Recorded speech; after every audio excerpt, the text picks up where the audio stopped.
राहुल एक होनहार मेहनती लड़का। उसकी लाइफ में बस एक ही प्रॉब्लम थी कि वो सोचता बहुत था। किसी ने उसे कुछ कह दिया तो सारा दिन उसके बारे में सोचना और हर्ट होना, प्लान के अकॉर्डिंग रिजल्ट ना मिले तो अपने लक को कोसना, ये सब उसकी डेली की आदत बन चुकी थी। धीरे धीरे ओवर थिंकिंग की आदत ने उसे ऐसा बना दिया कि ना तो वो किसी काम पर फोकस कर पाता था, ना ही किसी के साथ उसके रिलेशंस अच्छे थे। उसे लगने लगा लाइफ उसके साथ अनफेयर है। वो कुछ इस कदर डिप्रेस्ड हो गया कि उसे सुसाइडल थॉट्स आने लगे। ऐसे में उसका एक फ्रेंड उसके पास आया और उसे एक मॉन्क के पास ले गया। राहुल मॉन्क के पैरों में गिर गया और बोला, ऊपर वाला मेरे ही साथ ऐसा क्यों कर रहा है। मॉन्क बिना कुछ कहे अंदर गए और एक पानी से भरा ग्लास लेकर राहुल को पकड़ने को दिया। 5 मिनट बाद मॉन्क ने राहुल से पूछा, कैसा लग रहा है। राहुल ने जवाब दिया, सब ठीक है। फिर 2 घंटे बाद मॉन्क ने राहुल से पूछा, कैसा लग रहा है। राहुल ने कहा, हाथ में बहुत दर्द हो रहा है। मॉन्क ने बोला, कुछ देर और पकड़ो। शाम होने को आ गई। अब तो राहुल का हाथ सुन्न हो गया और गिलास उसके हाथ से छूट गया। वो दर्द के मारे चिल्लाने लगा। मॉन्क ने कहा, देखा वही ग्लास, उतना ही पानी, लेकिन 1 घंटे तक पकड़ने पर तुम्हें कुछ नहीं हुआ, पर जैसे जैसे तुमने ग्लास को पकड़े रखा वो तुम्हें दर्द देने लगा। ठीक ऐसा ही हमारे थॉट्स के साथ भी होता है। तुम किसी थॉट को जितनी देर तक पकड़े रखोगे वो उतना दर्द देगा, और यही थॉट्स को पकड़े रहना, हर बात पर जरूरत से ज्यादा सोचना ओवर थिंकिंग कहलाता है। ओवर थिंकिंग आज के मॉडर्न वर्ल्ड का एक ऐसा कर्स जो हमारी लाइफ में एक अनवेलकम्ड कंपेनियन की तरह रहता है। दिन भर हम तरह तरह के इन्फॉर्मेशन कंज्यूम करते हैं जो कहीं ना कहीं हमारे थॉट्स पर असर डालती है। ओवर थिंकिंग का आपकी मेंटल हेल्थ पर बहुत नेगेटिव असर पड़ता है, फिर चाहे वो एंजाइटी हो या डिप्रेशन या फिर फोकस ना कर पाने की प्रॉब्लम। ओवर थिंकिंग आपकी लाइफ को लिटरली हेल बना सकती है। और जानते हैं वहां के 7 ऐसे इफेक्टिव और प्रिवेंट टेक्निक्स जो आपकी लाइफ से ओवर थिंकिंग नाम के इस विलन को हमेशा के लिए बाहर कर देगी। तैयार हो तो कमेंट कर दो मेरे दोस्त, आई एम रेडी, क्योंकि जिंदगी बदलने वाली है।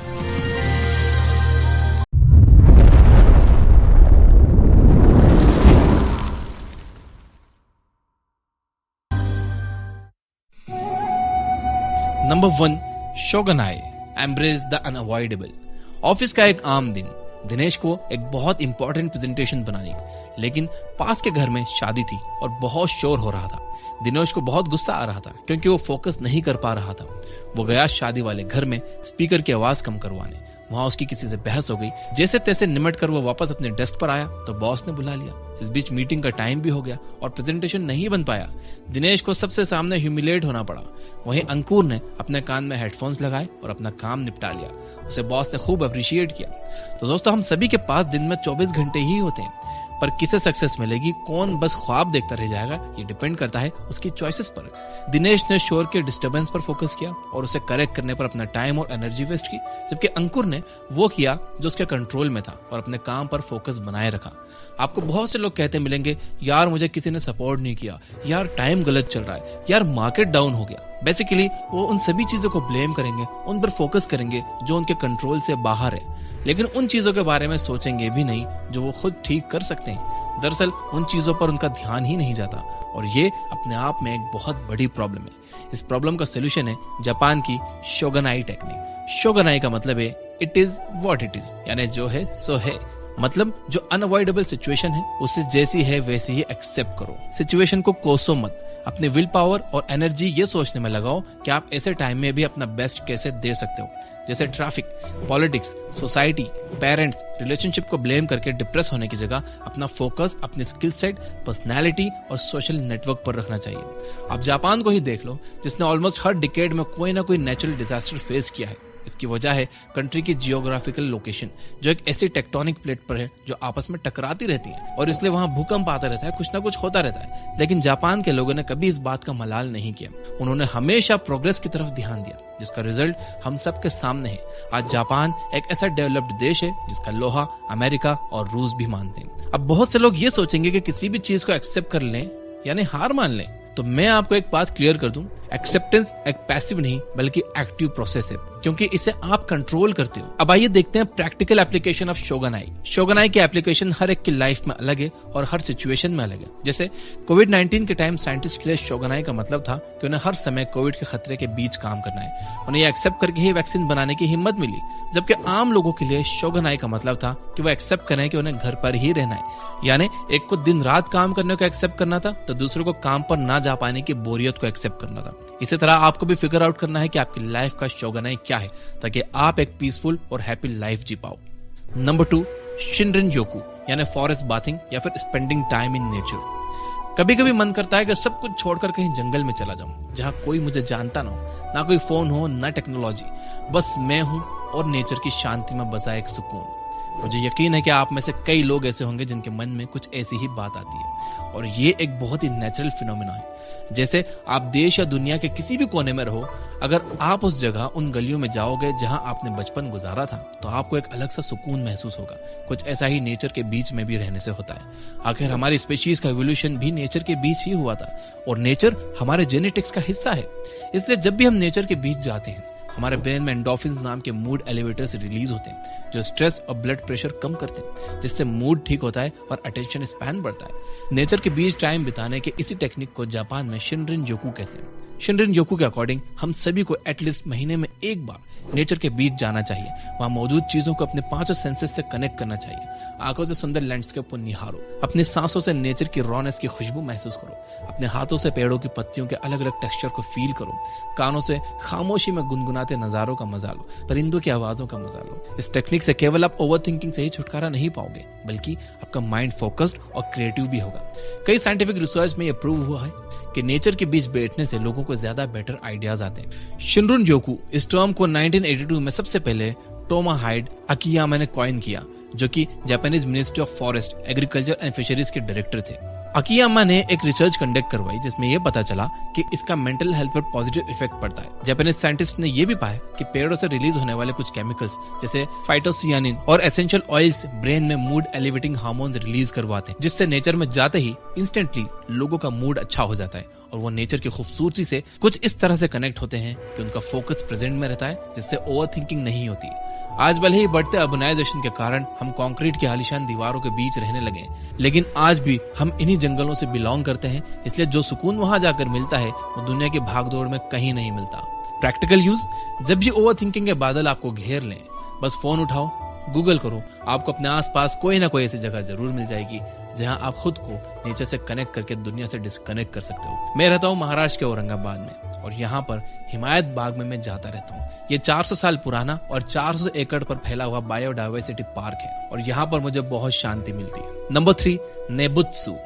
नेबुत्सु टर्म का लिटरल मीनिंग है टू कॉन्टेम्पलेट, यानी किसी चीज को थॉटफुली प्रोसेस करना। इनिशियली इस टेक्निक को बुद्धिस्ट मोनास्टरीज में एज ए मेडिटेशन प्रैक्टिस किया जाता था, जिसमें लोग गौतम बुद्ध की मूर्ति के सामने कुछ सैक्रेड फ्रेजेस को दोहराया करते थे।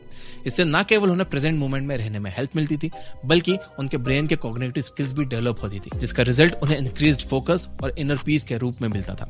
धीरे धीरे इस टेक्निक का इस्तेमाल और भी कई रिलीजन्स में अलग अलग फॉर्म्स में होने लगा। ये टेक्निक हमें हमारे इनर सुप्रीम पावर के साथ जोड़ती है। भले ही आप रिलीजन में विश्वास करते हो या नहीं, लेकिन एक बात तो साइंस ने भी प्रूव की है कि हमारे ब्रेन में मौजूद सबकॉन्शियस पावर कुछ भी पॉसिबल कर सकता है। लेकिन प्रॉब्लम यह है कि रोजमर्रा की भागदौड़ में हम उसके बेनिफिट्स को एंजॉय ही नहीं कर पाते।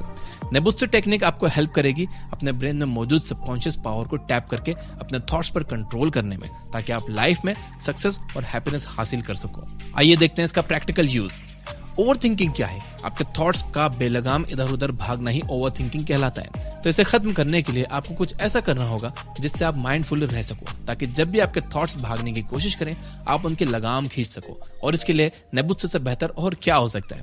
और इस टेक्निक की सबसे अच्छी बात यह है कि इसे अपने डेली लाइफ का हिस्सा बनाने के लिए आपके केवल सुबह शाम 10 से 15 मिनट का टाइम चाहिए।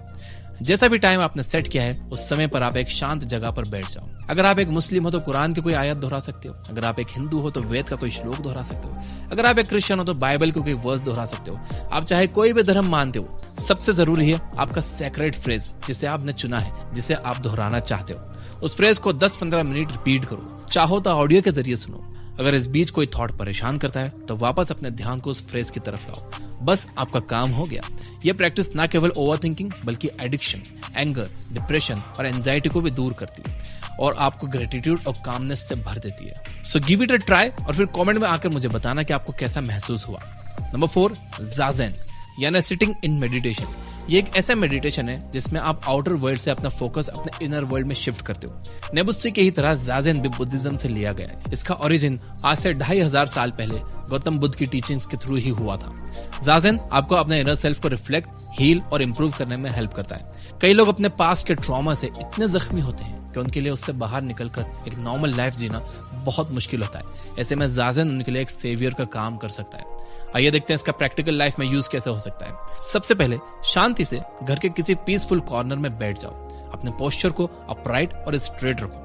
यह एक ऐसी पोजीशन है जिसमें आपका ब्रेन और स्पाइनल कॉर्ड आपस में कनेक्ट होते हैं, यानी आपका सेंट्रल और ऑटोनोमस नर्वस सिस्टम एक साथ काम करता है, जिससे आपकी बॉडी आपके सराउंडिंग्स के प्रति ज्यादा अवेयर फील करती है और आप प्रेजेंट मोमेंट में फोकस कर पाते हो। अपराइट पोजीशन में बैठने के बाद पैरों को लोटस पोज यानी कि पद्मासन में प्लेस कर लो। अब अपनी आती जाती सांसों पर अपना फोकस फिक्स करो और अगर इस बीच आपके थॉट्स यहाँ वहां भागे तो घबराओ मत, बस एक ऑब्जर्वर की तरह उन थॉट्स को गुजर जाने दो और वापस अपनी सांस पर फोकस करने की कोशिश करो। इस तरह आप खुद को अपने थॉट्स से डिटैच करना सीख जाओगे और आपका एहसास होगा कि आप वो नहीं हो जो आपके नेगेटिव थॉट्स आपको बना रहे हैं। आप एक फुलफिल्ड और हैप्पी इंडिविजुअल हो। नंबर 5, गामन। जापान के वर्क डे का एक आम दिन जहां लगभग 2 करोड़ लोग रोज दुनिया के one of the biggest Subway में से एक पर खड़े होकर अपनी ट्रेन का इंतजार कर रहे होते हैं। इतनी भीड़ होती है कि इंडिया में तो लोग एक दूसरे को कुचल कर आगे बढ़ने लगे, लड़ाइयां हो जाए, पर जापान में आपको किसी के चेहरे पर कोई शिकन नहीं दिखेगी। सब लोग बड़े ही पेशेंटली अपनी बारी का इंतजार करते हैं। तो कहां से आता है जापानी लोगों में इतना डिसिप्लिन और इतना पेशेंस? दरअसल जापान में बचपन से ही डिफिकल्ट सिचुएशन में रेजिलिएंट और टॉलरेंट रहना सिखाया जाता है। इस टेक्निक को गामन कहते हैं। जब हमारे देश में बच्चे जिद करते हैं तो या तो उनकी जिद पूरी कर दी जाती है या उन्हें डांट कर चुप करा दिया जाता है, पर जापान में ऐसा नहीं होता।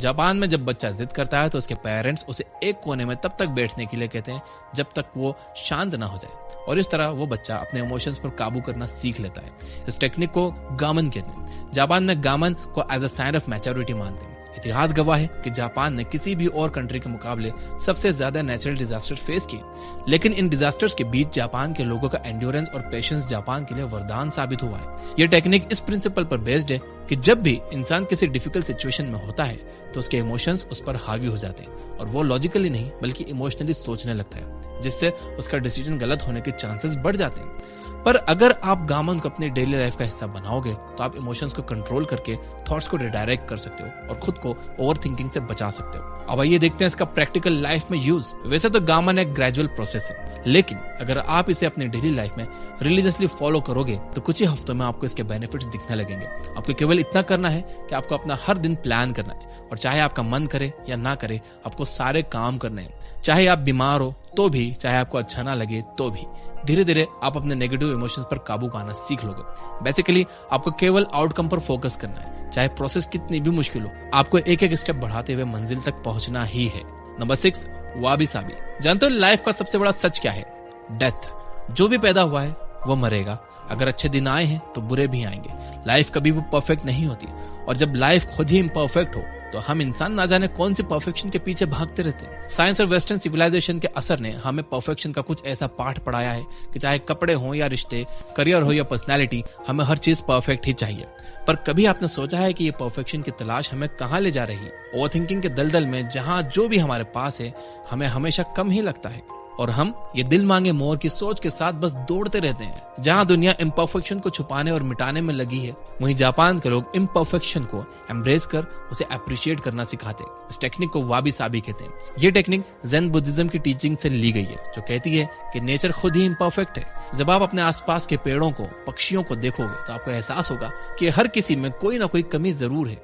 मोर के पास सुंदर पंख है तो सुरीली आवाज नहीं, कोयल के पास सुरीली आवाज है तो सुंदर अपीयरेंस नहीं, लेकिन वो अपनी कमियों पर दुखी होने की जगह अपनी खूबियों के लिए जाने जाते हैं। इसी तरह चाहे आपके वजन में कुछ किलोग्राम ऊपर नीचे क्यों ना हो, चाहे आपका रंग ब्राउन, टैन वाइट, कुछ भी हो, चाहे आप मैथ्स एक्सपर्ट हो या आर्टिस्ट हो या बिजनेसमैन, आप जो हो, जैसे हो, बेस्ट हो। लोग कहते हैं कि अपनी वीकनेस पर ध्यान दो, उसे ठीक करो, पर मैं कहता हूं कि अपने स्ट्रेंथ को इतना पॉलिश करो कि आप अपनी वीकनेस के साथ भी पीसफुली जी सको। इसका यह मतलब नहीं है कि आपको खुद पर काम नहीं करना, इसका मतलब बस इतना है कि आपको अपनी इम्परफेक्शन को भी अपना हिस्सा मानना है और उसके साथ चलना सीखना है। इसका एक बहुत ही अच्छा एग्जांपल है जापानीज आर्ट फॉर्म किंतसुगी। यह प्रैक्टिस वाबी साबी की जीती जागती मिसाल है। जहां वेस्टर्न वर्ल्ड में टूटी हुई चीजों को डिस्कार्ड करना सिखाया जाता है, वहीं इस आर्ट फॉर्म में पोर्सलेन की टूटी हुई डिशेस को सोने चांदी से डेकोरेट कर दरारों को और उभारा जाता है। ये उभार उनकी इम्परफेक्शन में छुपी खूबसूरती को दिखाते हैं। इस तरह आप खुद को कुछ ऐसा बनाओ कि आपकी कमजोरी ही आपकी ताकत बन जाए। Number 7, ikebana. इकेबाना यानी फ्लावर अरेंजमेंट टेक्निक, जिसमें लोग अलग अलग फ्लावर्स को उनके शेप, साइज, लेंथ, कलर और टेक्सचर के अकॉर्डिंग अरेंज करते हैं। आप सोच रहे होंगे कि ये कैसी टेक्निक है और इसका ओवर थिंकिंग से क्या लेना देना है। आइए देखते हैं। क्या आपने कभी किचन में अपनी मम्मी को दाल चावल चुनते या चीजों को सॉर्ट आउट करते हुए देखा है? अगर हाँ, तो अपनी मम्मी से पूछना कि क्या उनके मन में उस समय कोई थॉट आता है। ज्यादातर का जवाब ना ही होगा, क्योंकि जब भी हम चीजों को ऑब्जर्व करके सॉर्ट करते हैं तो ब्रेन के दो पार्ट, पहला फ्रंटल लोब और दूसरा थैलेमस, मिलकर काम करते हैं। थैलेमस पांचों सेंसेस के थ्रू चीजों को सॉर्ट करता है और फ्रंटल लोब अपने प्लानिंग और प्रॉब्लम सॉल्विंग एबिलिटी की मदद से उन्हें अरेंज करता है। और जब ये दोनों सेंटर्स एक्टिवेट रहते हैं तो हमारा माइंड प्रेजेंट मोमेंट में रहता है और इस स्टेट में थॉट्स उन्हें परेशान नहीं करते। दिमाग एकदम काम और पीसफुल रहता है। तो जब भी आपको लगे कि ओवर थिंकिंग आपको परेशान कर रही है, चीजों को अरेंज करना शुरू कर दो। फिर चाहे वो आपका वर्किंग डेस्क हो या घर का लिविंग रूम या फिर फ्लावर्स, आप देखोगे कि ओवर थिंकिंग के बादल छट गए और आपके थॉट्स क्लियर हो गए। इस बात पर लाइक तो बनता है। इस वीडियो की बातों को अफर्म करने के लिए कमेंट में लिखो यस आई विल, क्योंकि याद रखना कि अफर्मेशन में बहुत ताकत होती है। दोस्तों, ओवर थिंकिंग एक ऐसा दलदल है जिसमें फंसकर आप एक्शन नहीं ले पाते और बिना एक्शन के लाइफ में सक्सेस और हैप्पीनेस नहीं मिलती। हमारा माइंड ही है जिसने हमें इस प्लैनेट पर राज करने की ताकत दी, लेकिन आज ये देखकर बहुत अफसोस होता है कि यही माइंड आज हमें अपना गुलाम बना रहा है। सब कुछ होते हुए भी लोग दुखी हैं, केवल अपने थॉट्स के कारण।